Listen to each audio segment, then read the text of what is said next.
Good morning. My name is Blair, for those who don't know me, and I work with our kids and our students here. So usually I'm not with the grown-ups. You guys have heard me say that before. But I thought I would kind of give you a little bit of background knowledge about me from the eyes of two fourth graders that we have. They surprised me a few weeks ago by writing a little acrostic poem about me. So I kind of combined them. I chose the one I like the best, basically. So I didn't do any of the bad ones. I just did the good qualities. But B, brilliant. Yeah, brilliant. Exactly. Loving. A fabulous teacher. They skipped the I because apparently I don't have an I in my name. And then R is really funny.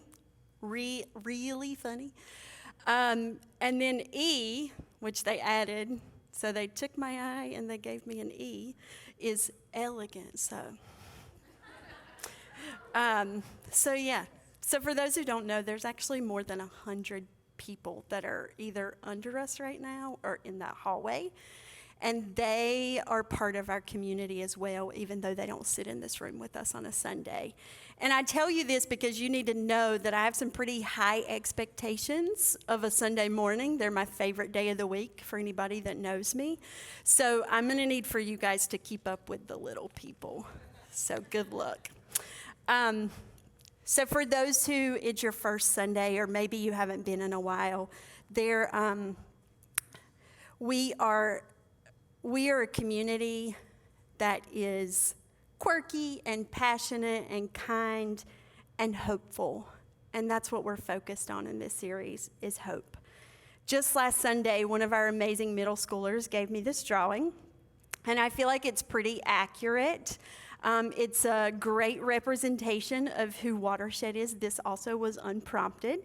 And I love that our younger Watersheders love their church too. And they are some humans that are full of beautiful stories. Stories have power.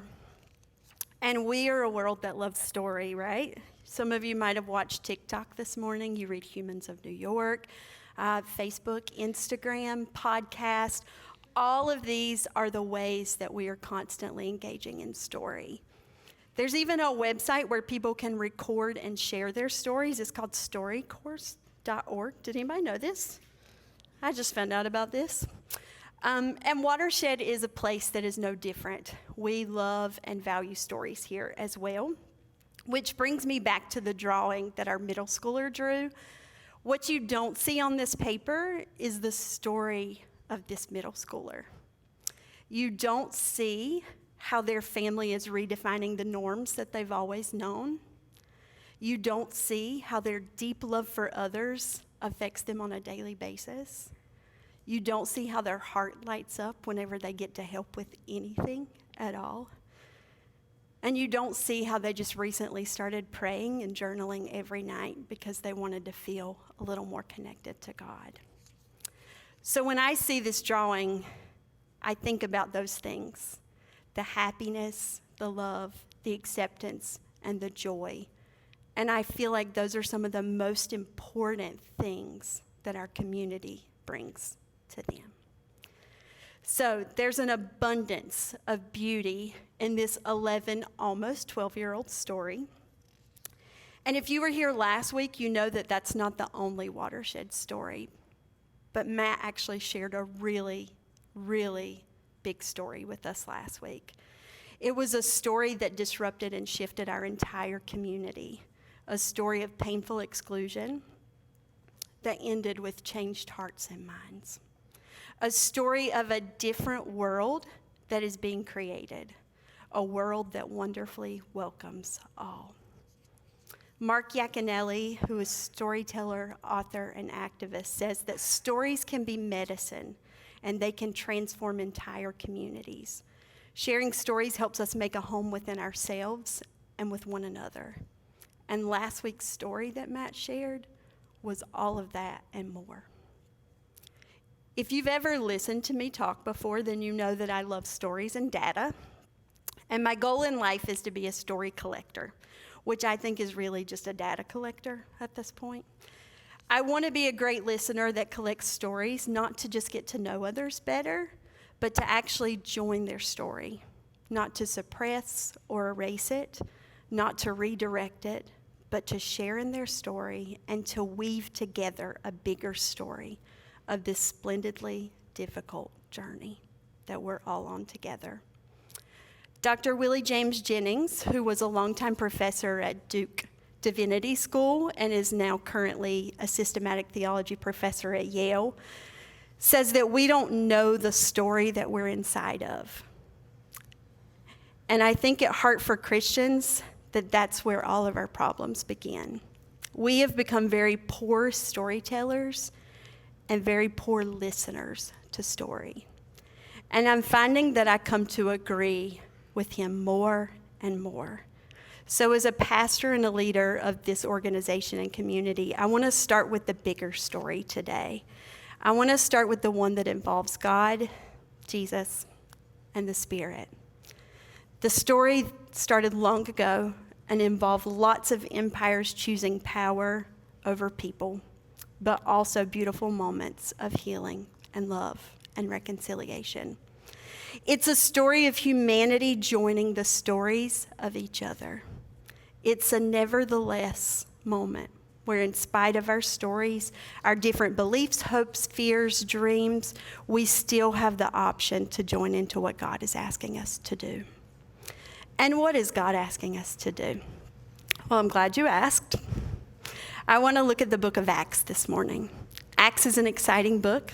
Most of you, if you grew up in church, you probably heard it as the formation of the church. It's the book that tells us what the church is supposed to be. It puts us, humanity, directly in the middle of this church that it's describing, because there's a new team that's being created here.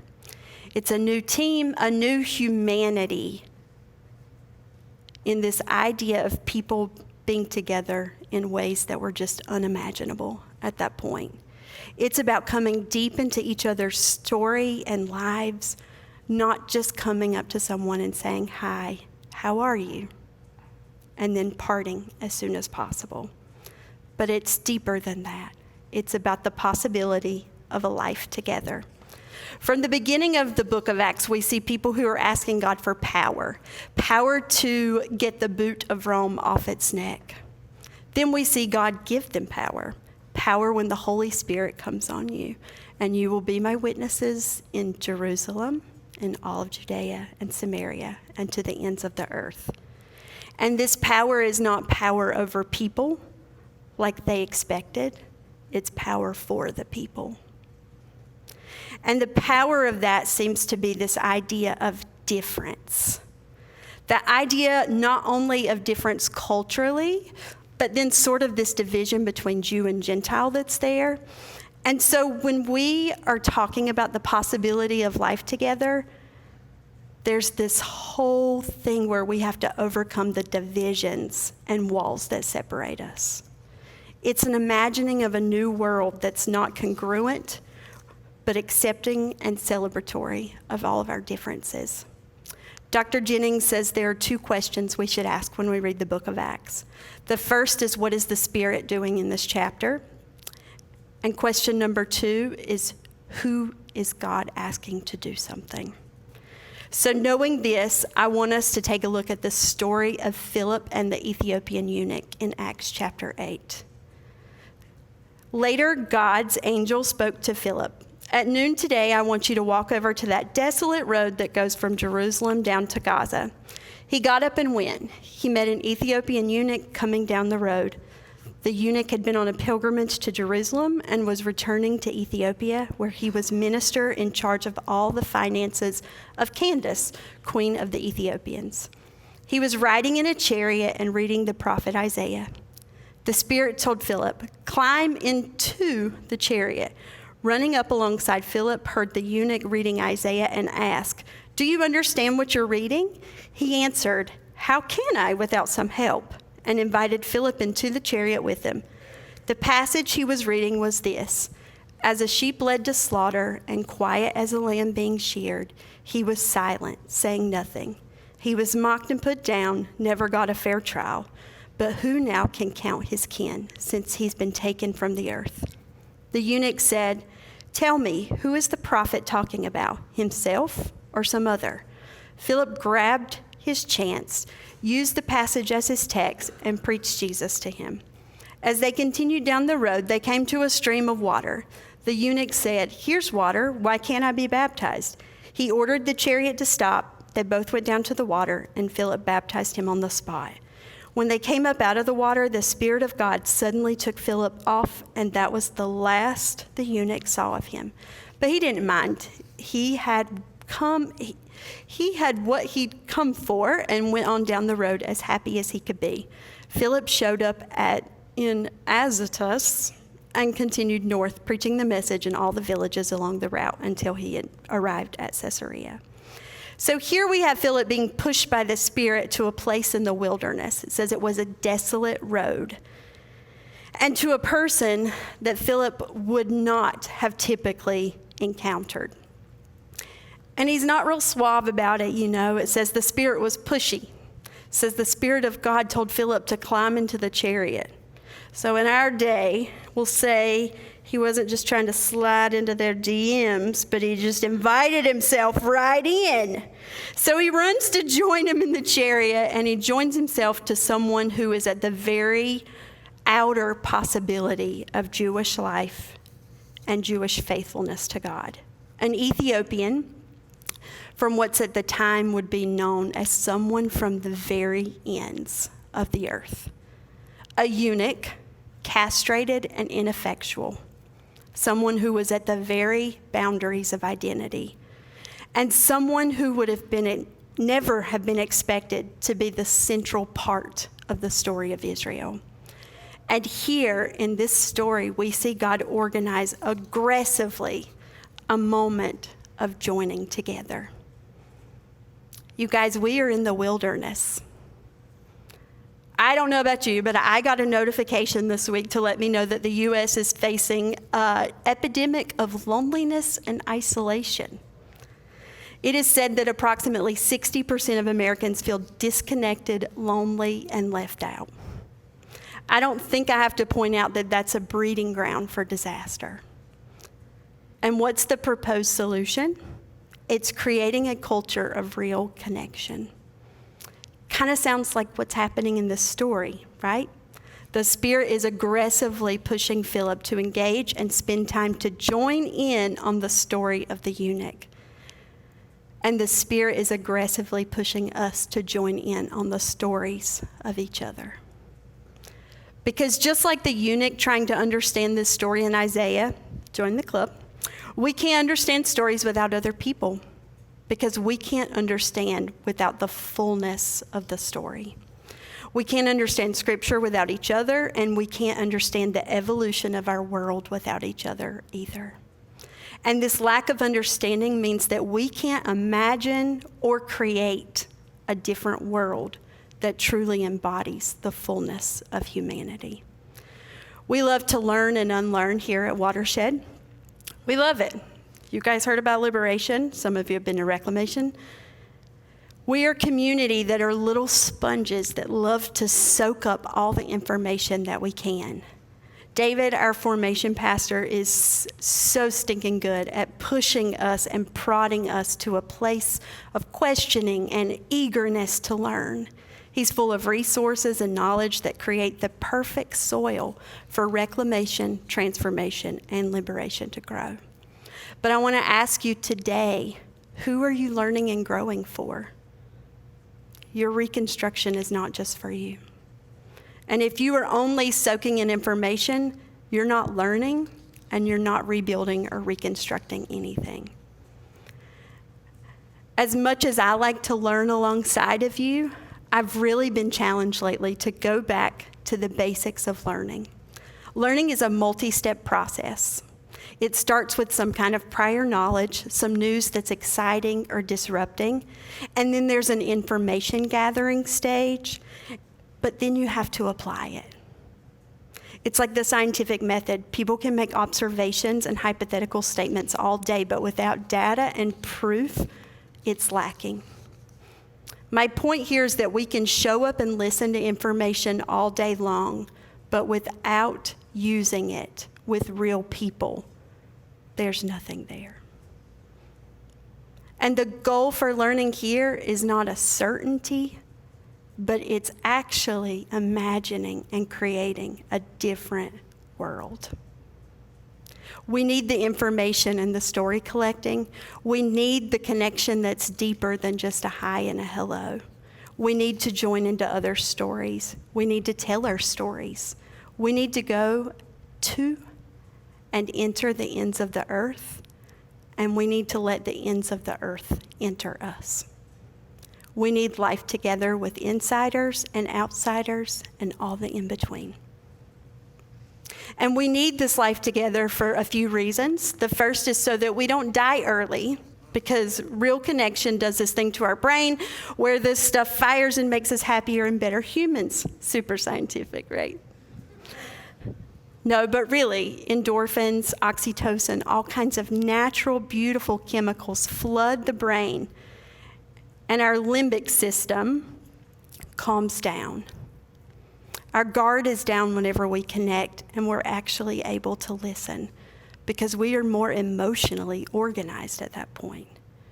Not to mention the benefits of a strengthened immune system, and it speeds up neuroplasticity, which is the ability for your brain to grow and reorganize what's already there. The second reason we need life together is because we feel like we're the misfit toys sometimes. During adolescence, loneliness is a real thing. When you're a teenager, the way that you perceive your relationship to others and the ones that you wish you had are life-changing to you. And I think that we as a society, as a whole, have kind of been pushed back into that teenager boat. Post-pandemic, I hear so many people that say that they miss doing life with each other. Yes, it was chaos. Yes, your plates were full. Yes, we were all so happy for just a breath. But I think that people are missing the fact that they felt like they were known and they felt like they were loved well. Now add in that we're trying to be a spiritual community that includes all without apology, and that can be even more isolating. Being in the Bible Belt doesn't help that much. And this story of the eunuch ends with the baptism, the first baptism in Luke. Baptism, these waters that connect us as this new humanity. And it's of a black, genderless man who never said the Lord's Prayer, never asked Jesus to come into his heart, and he still was baptized without question. If that's not a story of inclusion, I don't know what is. Everyone is invited to be part of this new humanity. The third reason that life together is important is so that we don't develop blind spots. We are overwhelmed by stories with clickbait headlines. It's easy to take those stories and claim them as the most popular voice out there. It's the most popular point of view. But life is not a monolithic experience. Doing life together and collecting stories helps us to have a range of real, raw, and vulnerable data. One of my favorite children's books is a story that pushes our view on the Three Little Pigs. You know that story, right? It's about three pigs who build their houses of different materials, and then this big bad wolf shows up and blows down the first two pigs' houses, but is unable to destroy the third pig's house. Now, I don't know about you, but this story kind of shaped my view on pigs and wolves. Still recovering from that a little bit.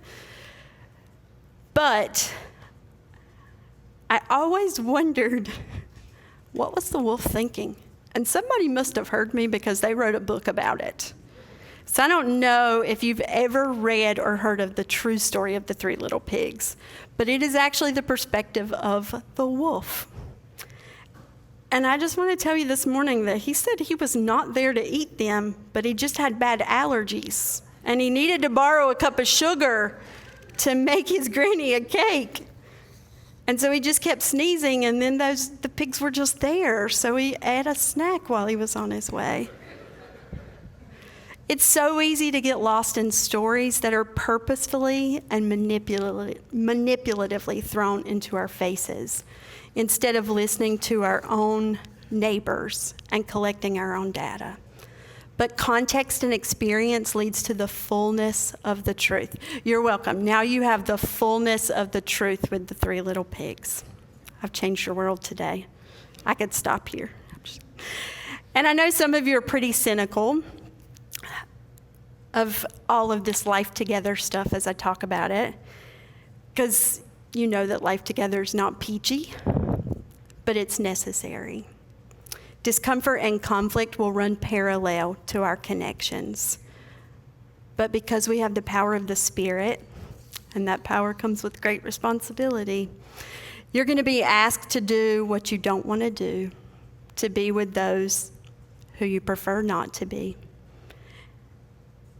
Maybe you tried life together and it was really painful. I get it. I tried over and over and over to have a typical relationship with an alcoholic parent, and it was hard. I got burned over and over and over again. And I was told many times, just let it go, get over it, forgive and forget. And that was no different with Israel. People in this big God story did harm, and they actually meant to do harm most of the time. And people wanted to erase the stories of others completely. It's hard to show up with your story and feel like someone wants to get rid of it to create a new story. That can be tense and painful. Our goal here is not to create one identity, but to imagine a new world that's accepting and celebratory of our differences. Let's collect stories of pain and hurt and joy and hope, and then together create something better. This morning, we want to invite you into an opportunity that we have crafted to bring about hope. We as a community have listened to your stories and your desires and created a space for life together to start. We're calling them regional collectives. A collective is an organization that requires the presence of people in it. Friends, you are Watershed. Without you, we're just another church on the streets of Charlotte. You are necessary to awakening, struggling, and loving together as though a different world is possible today. You are the hope. You bring the hope, and you embody the hope. And to try to make it more accessible and equitable, we organized it by region because traffic, obviously, sports, schedules, work. We know all of those things play a role in your lives because we've listened to your stories. So now we want to invite you into space where you can share those stories with each other and listen to those stories of those around us. And we are aware that Charlotte is still a little bit segregated, so that's the fear in doing things regionally. But we really hope that you will take this opportunity to invite people into that, to show up together. We want it to be intergenerational because your kids need to know each other too. Your teenagers need to know you and everybody else too. So our hope is that there's going to be these tables that are there that are just full of different stories, lenses, life experiences. But guys, there's no table for one. Get out of the wilderness and join in. Jump into the chariot. Enter the ends of the earth and let the ends of the earth enter you. Stay after today. Find your region. There's tables that are set up, and each table has snacks. So if that's not a reason to stay, I don't know what is. We want you to sign up to meet somebody, to invite other people into this space and to show up whenever it's time to get together. Be a story collector. Be a listener. Hear the human heart that is crying for release and freedom and peace. Mark Yaconelli says in his new book, Between the Listening and the Telling, that if we listen to people, we can hear them say, "Tell me that I matter. Ask me a good question. Echo back to me what I know. Trust me until I trust myself. Remind me why I love my life. Give me a chance to say I'm sorry. Help me celebrate what is good in the world and what is good in me. Ask me to tell my story." We need each other to embrace the hopelessness and to embody the hopefulness. So Watershed, go be storytellers and story collectors so that we can hope a better world into existence. Now go find your region, get signed up, and talk to each other. Amen.